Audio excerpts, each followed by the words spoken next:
Welcome back friends of ICP academy. நம்ம இப்போது unit 2ல் moments along the demand curve versus shift of demand curve அப்படிங்கிறத பார்க்குறோம். Business decision மேக்கர்ஸுக்கு moment along the demand கர்வுக்கும் shift of the demand கர்வுக்கும் இருக்கிற டிஸ்டிங்ஷன் கண்டிப்பாக புரிஞ்சிருக்கணும். அது ரொம்ப important factor for them to understand. இப்போ ஒரு டிமாண்ட் கர்வுக்குள்ள மூமெண்ட் அப்படின்னு சொன்னால் இட் டினோட்ஸ் அந்த குவான்டிட்டியில் இருக்கிற சேஞ்ச் ஆஃப் டிமாண்டு மட்டும்தான். The reason price change alone. Other factors எல்லாம் கான்ஸ்டண்ட்டாக வச்சுட்டு அந்த டிமாண்ட் கர்வுக்குள்ளே மூமெண்ட் மேலேயும் கீழேயும் போச்சுன்னா த ரீசன் பிகாஸ் அங்கே ஒரு change of price is happening. அதனால் குவான்டிட்டி டிமாண்டட் டிஃபர் ஆகுது. Versus shift of the demand curve அப்படிங்கும்போது ஒவ்வொரு ப்ரைஸ் சேஞ்சுக்கும் there is a change in the demand, not only because of the ப்ரைஸ்னால் மட்டும் இல்லாமல் வேரியஸ் அதர் ஃபேக்டர் சேஞ்சஸும். உதாரணத்துக்கு இன்கம் லெவல் சேஞ்சஸ், இல்லை taste of and preferences change of the consumers, இல்லை அதர் குட்ஸோட ப்ரைஸு, இப்படி வேறு வேறு டிட்டர்மினன்ஸில் ஏற்படுற மாற்றம் அந்த டிமாண்ட் கர்வையே மாற்றும். ஒரு ப்ராடக்டோட டிமாண்டை மாற்றும் போது கர்வே அப்வர்டாக டவுன்வர்டாக ஷிஃப்ட் ஆகிறதுக்கு பேர் ஷிஃப்ட் ஆஃப் த டிமாண்ட் கர்வ்னு சொல்கிறோம். அப்போது ஒரு economist increase or demand decrease on டிமாண்டுன்னு பேசினார்னா அது ஹோல் கர்வோட ஷிஃப்ட் அப்படிங்கிறது நம்ம புரிஞ்சுக்கணும். ஏன்னா it happens because one or more factors which have been constant earlier change ஆகிருக்குன்னு அர்த்தம். அதே எக்கானமிஸ்ட் குவான்டிட்டி டிமாண்டட் சேஞ்ச் அப்படின்னு பேசினார்னா சேம் கர்வில் எக்ஸ்பான்ஷனோ கான்ட்ராக்ஷனோ of demand happening because of அந்த price level change of the product of the கமாடிட்டிங்கிறது நம்ம புரிஞ்சுக்கணும். ஷார்ட்டாக இதை என்ன சொல்கிறோன்னா, சேஞ்ச் இன் டிமாண்டுங்கிறது டிமாண்ட் கர்வில் அப் அண்ட் டவுன் மாறாமல் அந்த டிமாண்ட் கர்வையோ ரைட்டையோ லெஃப்ட்டுக்கோ மாற்றினா அதை சேஞ்ச் இன் டிமாண்டுன்னு சொல்கிறோம். இதில் வேரியஸ் ஃபேக்டர்ஸ் இன்வால்வ் ஆகியிருக்கும். அதே ஒரே டிமாண்டு கர்வில் மாறுறதுங்கிறது சேஞ்ச் இன் குவான்டிட்டி டிமாண்டட்னு சொல்கிறோம். அப்போது டிமாண்ட் இன்க்ரீசஸ் அப்படின்னு வரும்போது ப்ரைஸை காட்டிலும் மற்ற ஃபேக்டர்ஸ்னால் அந்த டிமாண்ட் இன்க்ரீஸ் ஆச்சுன்னா அந்த எக்ஸிஸ்டிங் ப்ரைஸில் அந்த ஃபர்ம், அந்த கம்பெனி, அந்த ஃபர்ம் நிறையா செல் பண்ண முடியும். ஸோ இன்க்ரீஸ்டு ரெவென்யூ கிடைக்கும். இந்த ஆப்ஜெக்டிவ் ஆஃப் அட்வர்டைஸ்மெண்ட்டுங்கிறது, இந்த சேல்ஸ் ப்ரொமோஷன் ஆக்டிவிட்டிங்கிறது டிமாண்ட் கர்வையே ஷிஃப்ட் பண்ணுற ஒரு ஆப்ஜெக்டிவில் தான் அந்த அட்வர்டைஸ்மெண்ட்ஸ் பார்க்குறோம். ஸோ அடிஷ்னல் டிமாண்டுங்கிறது ஒரு ஃபார்முக்கு ஈஸியாக நோ காஸ்ட்டில் கிடைக்காது. They have to in her, expenditure in her பண்ணணும். இல்லைனா அட்வர்டைஸ்மெண்ட்டோ சேல்ஸ் ப்ரொமோஷன் டிவைசஸோ அவங்க அதிகப்படுத்தி ஆகணும். இதை நம்ம புரிஞ்சுக்கிறோம். நெக்ஸ்ட், எலாஸ்டிசிட்டி ஆஃப் டிமாண்டுங்கிற கான்செப்டை பார்க்குறோம். இப்போ வரைக்கும் நம்ம quantity of changes in price and quantity of changes இந்த டிமாண்டை மட்டும்தான் பார்த்தோம். அதாவது ப்ரைஸ் சேஞ்சுக்கு என்ன குவான்டிட்டி சேஞ்சஸ் ஏற்படுதுன்னு பார்க்குறோம். அதை நம்ம ஒரு degree of responsiveness to changes in its determinant அப்படின்னு நம்ம விளக்கி சொல்லலாம். இப்போ ஒரு ப்ராடக்டோட டிமாண்டு அந்த ஒரு ப்ரைஸுக்காக எவ்வளோ தூரம் மாறுதுங்கிறத தான் நம்ம சென்சிட்டிவிட்டி ஆஃப் அ ப்ராடக்ட் அப்படின்னு சொல்கிறோம். How far the product is sensitive for its price அப்படின்னு பார்க்குறோம். இதில் வேரியஸ் எலாஸ்டிசிட்டியை ஒரு எக்கானமிஸ்ட்டை சொல்கிறாங்க அல்லது விளக்குறாங்கன்னு வச்சுக்கோங்க. இப்போது உதாரணத்துக்கு நம்ம புக்கில் கொடுத்துருக்குற எக்ஸாம்பிள் ஹெட்ஃபோன்ஸோட ப்ரைஸ் 500 to 400 மூவ் ஆகிறதுனால குவான்டிட்டி ஆஃப் ஹெட்ஃபோன்ஸ் 100ல் இருந்த டிமாண்ட் இப்போ 150க்கு இன்க்ரீஸ் ஆகிருக்கு. அதே 20 rupees per kilogram வீட்டுன்னு விற்றது 18 rupees per kilogramனு ப்ரைஸ் லெவல் சேஞ்ச் ஆச்சுன்னா குவான்டிட்டி டிமாண்டட் 500 to 520 ஆகுது. வெராஸ் சால்ட்டில் 9 per kilogramங்கிறது 7 rupees 50 paise per kilogramனு டிக்ரீஸ் ஆச்சுன்னா 1000 கிலோகிராம் வாங்கிட்டு இருந்தவங்க 1005க்கு தான் மாறுறாங்க. இப்போ இந்த 3 எக்ஸாம்பிளையும் நம்ம பார்க்கும்போது price changes happening, demand also இன்க்ரீசஸ்னு பார்க்குறோம். பட் அந்த பர்சன்டேஜ் ஆஃப் இன்க்ரீஸ்னு பார்க்கும்போது அது வெவ்வேறு விதமாக இருக்குது.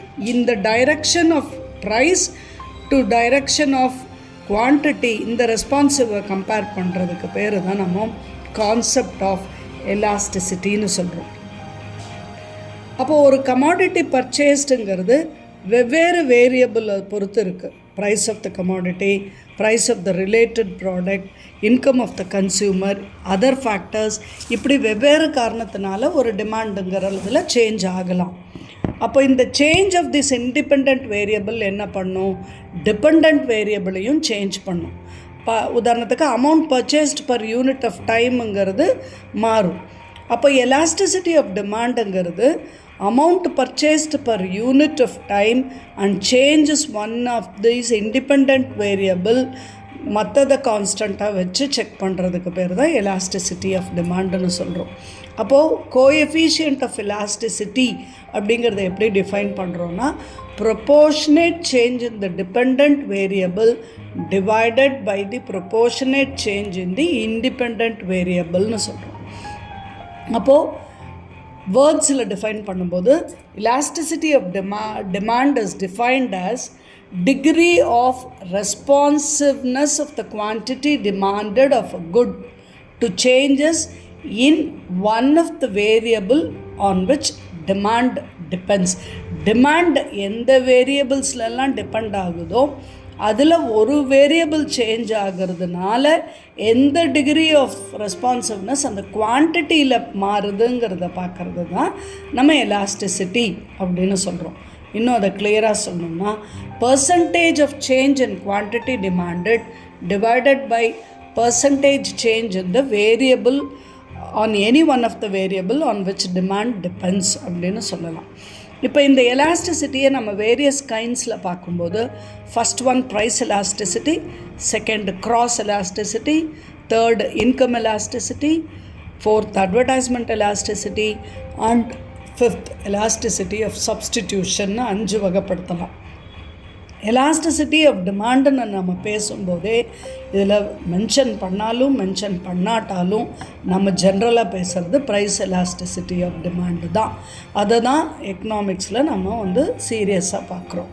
அப்போ நெக்ஸ்ட் டாப்பிக்கில் நம்ம அதை எலாபரேட்டாக பார்க்குறோம். ப்ரைஸ் எலாஸ்டிசிட்டி ஆஃப் டிமாண்ட் அப்படின்னா என்ன?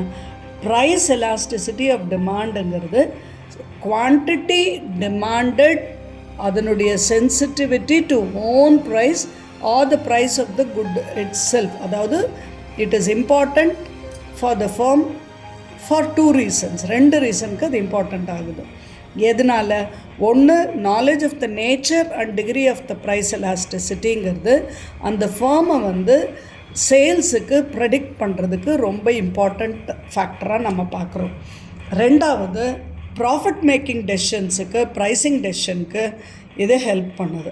அப்போ ப்ரைஸ் எலாஸ்டிசிட்டிங்கிறதுனால ஃப்யூச்சர் சேல்ஸுக்குரிய ப்ரைஸ் சேஞ்சஸோட இம்பேக்டை நமக்கு ப்ரெடிக்ட் பண்ண உதவுது.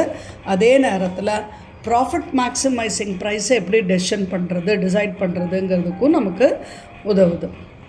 அப்போ ப்ரைஸ் எலாஸ்டிசிட்டி ஆஃப் டிமாண்டுங்கிறது என்ன சொல்லுது? எவ்வளோ டிகிரி ஆஃப் சேஞ்ச் குவான்டிட்டி டிமாண்டடில் இருக்குது இன் ரிலேஷன் டு, இதை எதோட நம்ம ஒப்புமைப்படுத்தி பார்க்குறோன்னா, to the change in the goods in its price. அதாவது ஒரு கன்சியூமரோட இன்கமோ, டேஸ்ட்டோ, ப்ரிஃபரன்ஸோ, அதர் குட்ஸோ இதெல்லாம் ஒரே மாதிரி இருக்கும்போது அந்த குவான்டிட்டி டிமாண்டடில் என்ன பர்சன்டேஜ் சேஞ்சை நாம் பார்க்குறோம் பிகாஸ் ஆஃப் என்ன percentage of change in the price. இதை தான் நம்ம ப்ரைஸ் எலாஸ்டிசிட்டின்னு சொல்கிறோம். இதை நம்ம ஃபார்முலாவாக சொல்லணுன்னா, price elasticity is equal to இபின்னு சொல்கிறோம். E for elasticity, P for price. So EP is equal to percentage change in quantity demanded by percentage change in price. அப்போ percentage changeங்கிறது absolute change in the variable divided by the original level of the variableனு சொல்லலாம். இதை இன்னும் நம்ம அந்த டெரிவேஷனாக அதை கொண்டு வரணும்னு சொன்னால், EP is equal to change in quantity by original quantity into 100 divided by change in price by original price into 100ன்னு சொல்கிறோம். அப்போ சிம்பாலிக் டேர்ம்ஸில் பண்ணும்போது delta Q by Q into P by delta பின்னு சொல்கிறோம். அது என்ன? டெல்டாங்கிறது சேஞ்ச் இன் குவான்டிட்டி, க்யூங்கிறது குவான்டிட்டி, பிங்கிறது ஒரிஜினல் ப்ரைஸ், டெல்டா பிங்கிறது சேஞ்ச் இன் ப்ரைஸ். அப்போது EP is equal to delta Q by delta P into P by Q அப்படின்னு அதை டெரைவ் பண்ணி கடைசியில் கொண்டு வரலாம். இதில் நெகட்டிவ் சைன் இருந்ததுன்னா less quantity is demanded as the price ரைசஸ்ன்னு சொல்லலாம். அப்போது இங்கே குவான்டிட்டி வந்து ப்ரைஸோட விலை, அந்த பொருளோட விலையை சார்ந்து மட்டும்தான் இருக்குது. அதர் ஃபேக்டர்ஸ் பொட்டென்ஷியலாக சேல்ஸை நம்ம அஃபெக்ட் பண்ணால் கூட அந்த இன்கம், அந்த காம்படிட்டர்ஸ் ப்ரைஸ் சேஞ்ச் ஆகாமல் இந்த ப்ரைஸ்னால் மட்டும்தான் அந்த டிமாண்டுங்கிறது இன்க்ரீஸோ டிக்ரீஸோ ஆகுதுங்கிறத நம்ம பார்க்குறோம். எப்போது எலாஸ்டிசிட்டி ஆஃப் டிமாண்ட் நெகட்டிவ் சைனில் இருந்தால். இதே கிரேட்டர் வேல்யூ ஆஃப் எலாஸ்டிசிட்டி அப்படிங்கிறது எப்போ சொல்கிறோன்னா, more sensitive quantity demanded is to the price change. அதாவது வேல்யூ ஆஃப் ப்ரைஸ் எலாஸ்டிசிட்டி வந்து மைனஸ்லேருந்து இன்ஃபினிட்டிக்கு, மைனஸ் இன்ஃபினிட்டி டு ஜீரோக்கு அப்ரோச் பண்ணும்போது டெல்டா கியூ பை டெல்டா பிங்கிறது நெகட்டிவ் சைனாக இருக்கும். அப்போ ப்ரைஸும் குவான்டிட்டியும் இன்வர்ஸ் ரிலேட்டிவிட்டியாக இருக்கிறதுனால ப்ரைஸ் எலாஸ்டிசிட்டி நெகட்டிவாக ஆகுது. அப்போ எப்போவுமே நம்ம இபிங்கிறத அதோட மேக்னிடியூடில் தான் நம்ம சொல்கிறோம். எலாஸ்டிசிட்டி இஸ் ஈக்குவல் டு 1.22 இன் மேக்னிடியூடுன்னு சொல்கிறோம். நெகட்டிவ் சைன்ஸை நம்ம இக்னோர் பண்ணுறோம். ஏன்னா நியூமரிக்கல் வேல்யூ தான் நம்ம எலாஸ்டிசிட்டி பற்றி பேசுது. அப்போது 1% change in price 2% change in quantity டிமாண்டடை ஏற்படுத்தினா, அதே மாதிரி 4% change in quantity of good அடுத்த குட்டை ஏற்படுத்தினா, அப்போ நம்ம என்ன சொல்கிறோம்? Elasticity of A and B is 2 and 4 ரெஸ்பெக்டிவ்லின்னு சொல்கிறோம். 1% change, 2% change in quantity demand ஒரு ஏல, 4% change in quantity demanded in good பியில் ஏற்படுத்துச்சுன்னா அதனுடைய எலாஸ்டிசிட்டி 2 and 4 அப்படின்னு சொல்கிறோம். அப்போது 4ங்கிற எலாஸ்டிசிட்டி இருக்கிற குட் பிக்கு மோர் எலாஸ்டிசிட்டி இருக்குது அப்படிங்கிறதையும் நம்ம அண்டர்ஸ்டாண்ட் பண்ணுறோம். மைனஸ் சைனுங்கிறத நம்ம வந்து more elasticity than that for B அப்படின்னு எடுத்துக்கக்கூடாது, அது தப்பாயிடும். Absolute value of the price எலாஸ்டிசிட்டியை மட்டும்தான் நம்ம எடுத்துக்கணும். இதை வந்து இல்லஸ்ட்ரேஷன் 1ல் நம்ம பார்க்கலாம். Price of a commodity decreases from 6 to 4 and quantity demanded of the good increased from 10 to 15 units. Find the coefficient of price elasticity னு சொல்கிறாங்க. அப்போது delta Q by delta P into P by Q. Delta கியூங்கிறது change in quantity. Change in quantity 10 to 15 units. அப்போ 5 divided by delta P change in price 6 to 4ங்கும்போது 2. அப்போ 5 divided by 2 into P by Q. P by கியூனா original price by original quantity. 6 divided by 10. அப்போ 5 by 2 into 6 divided by 10ங்கிறது 30 divided by 20 ஆகும். that will be equal to minus 1.5. இங்கே absolute value எடுக்கிறதுனால அந்த negative சைனை remove பண்ணிவிட்டு நம்ம 1.5ன்னு சொல்கிறோம். Price elasticity is 1.5. இதே illustration 2ல் பார்த்தீங்கன்னா 5% fall in the price of a good leads to 15% rise in its demand. Determine the elasticity and comment on its value அப்படின்னு சொல்கிறாங்க. அப்போ EP is equal to percentage of change in quantity demanded by percentage of change in price. அப்போ percentage of change in the quantity demanded வந்து 15%. So 15 divided by change in price percentage 5%. 15 divided by 5 is equal to 3. அப்போ இங்கே வந்து நல்ல elasticity இருக்குதுன்னு நம்ம infer பண்ணலாம். கமெண்ட்டில் நம்ம அதை சொல்லலாம். அதையே illustration 3ல் சொல்கிறாங்க. Price of the good decreases from 100 to 60 per unit. If the price elasticity of demand for is 1.5, original quantity demanded is 30 units. Calculate the new quantity demanded. இங்கே மிஸ்ஸிங் ஃபிகர் கண்டுபிடிக்கிற மாதிரி நம்ம பார்க்குறோம். அப்போ இபிக்கு formula delta Q by delta P into P by Q. Delta பிங்கிறது இங்கே நமக்கு 40, delta q not known, whereas p by q ங்கிறது 100 by 30. So delta q by 40 into 100 by 30 is equal to 1.5. அப்போ இதை நம்ம இந்த பக்கம் கொண்டு வந்து டிவைட் பண்ணி பார்க்கும்போது 18 யூனிட்ஸ்னு வருது.